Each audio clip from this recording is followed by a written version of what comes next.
Now, a lot of us find it very difficult to watch TV and listen to our partners at the same time. The simple task of multitasking is very difficult. But my next guest has no trouble in the multitasking department, being an award-winning musician as well as a record-holding extreme swimmer.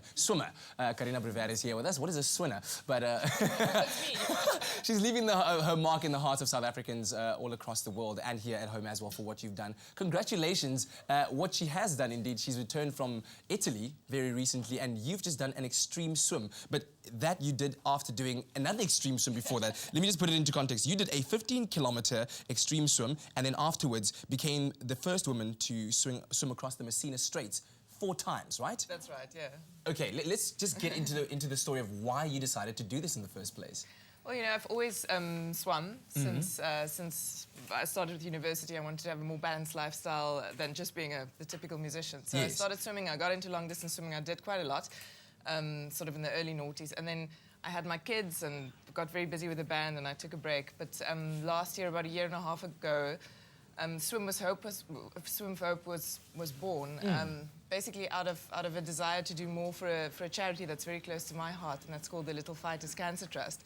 They support children with cancer and their families, and they do absolutely amazing work, and they really just appealed to me and crept into my heart, and I was looking sort of within myself, and I really just needed to do more, but it kind of didn't come to me immediately, and then I realized I've got this unique package, and I kind of have this ability to cross oceans for my sins. And I started swimming again in the open water. And I've done about 3 big Swim for Hopes in South Africa, Swims for Hope. And it was time to take it international. So I decided Italy was the place. My family, my husband's Italian, my children are by default a little bit Italian as well.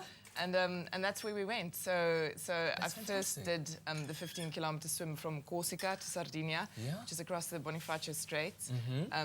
You know, swimming in the Mediterranean, you always think warm and beautiful and flat, but it's never really like that. It was warm and beautiful, but it wasn't flat. And having done this, what does that do for Swim for Hope once you've done something like this? Yeah, well, basically we're trying to raise funds and awareness.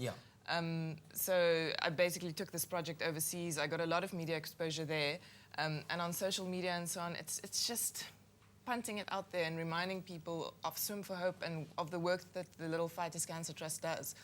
And yeah, so it's been wonderful. We've raised, since the beginning of last year, we've raised about 150,000 rands. My goodness. And I think we've just been able to elevate the organisation, which you know, the core of the organisation is 4 amazing people working from their home in Paarl, but basically reaching across the country and now wider even than that. Fantastic. And yeah, we've been able to help them establish themselves as one of the largest child cancer organisations in the world, almost, I think.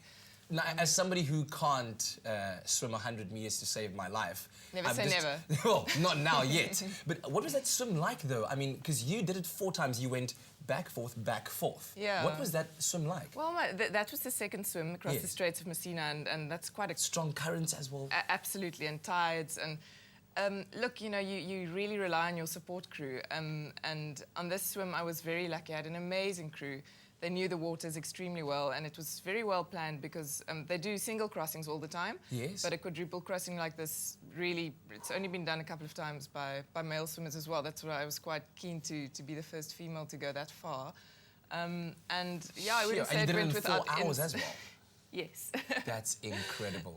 Carina, well done, and we really do appreciate the work that you're doing out there for charity, really incorporating your passions and your talents. And a bit later on as well, we will be exploring another one of Carina's talents, of course, her musical talent she'll be performing later on. So stay tuned for that and more on your Feel Good Breakfast Show.